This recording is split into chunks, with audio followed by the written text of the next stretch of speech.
பொக்கிஷத்தை களவாடும் திருடர்கள் என்று தமிழர்களை விமர்சிப்பதா? பிரதமர் மோடி இரட்டை வேடம் போடுவதாக மு.க.ஸ்டாலின் கடும் கண்டனம்.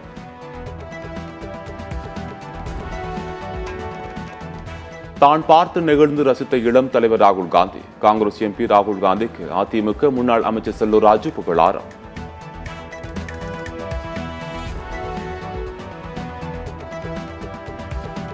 ராகுல் காந்தி எல்லோரிடமும் எளிமையாக பழகுவதால் புகழ்ந்தேன். அதிமுகவில் தனக்கு எந்த அதிருப்தியும் இல்லை என செல்லூர் ராஜு விளக்கம்.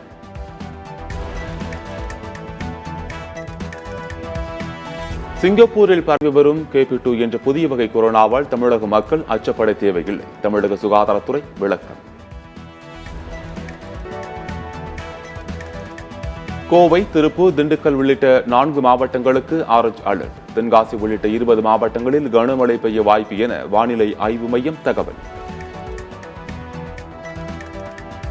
கனமழையினால் கடந்த 5 நாட்களில் 11 பேர் உயிரிழப்பு. பேரிடர் மேலாண்மை ஆணையம் தகவல்.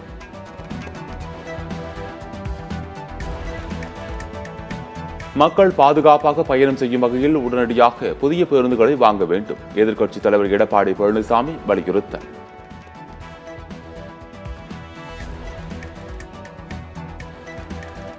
சுற்றுச்சூழல் துறை அனுமதி பெறவில்லை என்றால் சிலந்தி ஆற்றின் குறுக்கே அணை கட்டக்கூடாது. தாமாக முன்வந்து விசாரித்த தென்மண்டல பசுமை தீர்ப்பாயம் உத்தரவு.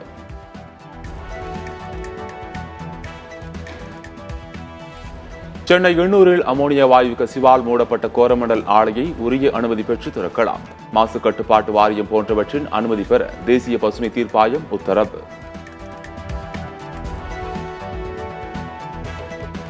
பிறக்கப் போகும் குழந்தையின் பாலினத்தை அறிவித்த யூடியூபர் இர்ஃபான் மீது நடவடிக்கை.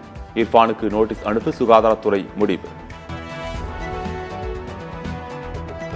கரூரில் கடும் வெயில் சுட்டரித்த நிலையில் கொட்டி தீர்த்த கனமழை. வீடுகளில் தண்ணீர் புகுந்ததால் சிலிண்டர் உள்ளிட்ட பொருட்கள் அடித்துச் செல்லப்பட்டன.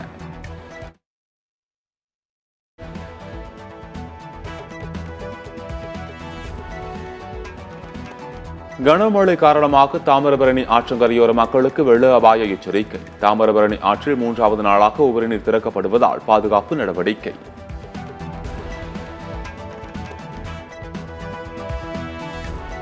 நவீன வசதிகளுடன் கட்டமைக்கப்படவுள்ள புதிய நவீன பிராட்வே பேருந்து நிலைய மாதிரி புகைப்படம் வெளியீடு. வணிக வளாகத்துடன் கூடிய பேருந்து முனையமாக பிராட்வே பேருந்து நிலையம் கட்டப்பட உள்ளது. மதுபான கொள்கை முறைகேடு வழக்கில் மணிஷ் சிசோடியாவிற்கு மே 31ஆம் தேதி வரை நீதிமன்ற காவல் மீண்டும் நீட்டிப்பு.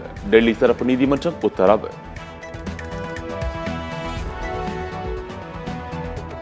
தாம்பரத்தில் 4 கோடி ரூபாய் பறிமுதல் செய்யப்பட்ட வழக்கில் பாஜக நிர்வாகி SR சேகரிடம் விசாரணை. நைனா நாகேந்திரன் தொடர்பான வழக்கில் விசாரணை நடத்த CBCID நடவடிக்கை. பெங்களூரு ஹோட்டல் குண்டுவெடிப்பு தொடர்பாக கோவையில் NIA அதிகாரிகள் சோதனை. சாய்பாபா காலனியில் உள்ள மருத்துவர் வீடு உள்ளிட்ட இடங்களில் விசாரணை. பாலியல் புகாரில் சிக்கியுள்ள பிரஜ்வல் ரேவண்ணாவின் பாஸ்போர்ட்டை முடக்க கோரிக்கை. வெளியுறவுத்துறைக்கு சிறப்பு புலனாய்வு குழு கடிதம். மத்திய பிரதேச மாநிலத்தில் கடும் வறட்சி ஏற்பட்டுள்ளதால் தண்ணீர் பஞ்சம். குடிநீரை தேடி வெகு தூரம் பயணிக்கும் மக்கள். பப்புவா நியூகினியாவில் சக்தி வாய்ந்த நிலநடுக்கம். ரிக்டர் அளவுகோலில் 5.7 பதிவு.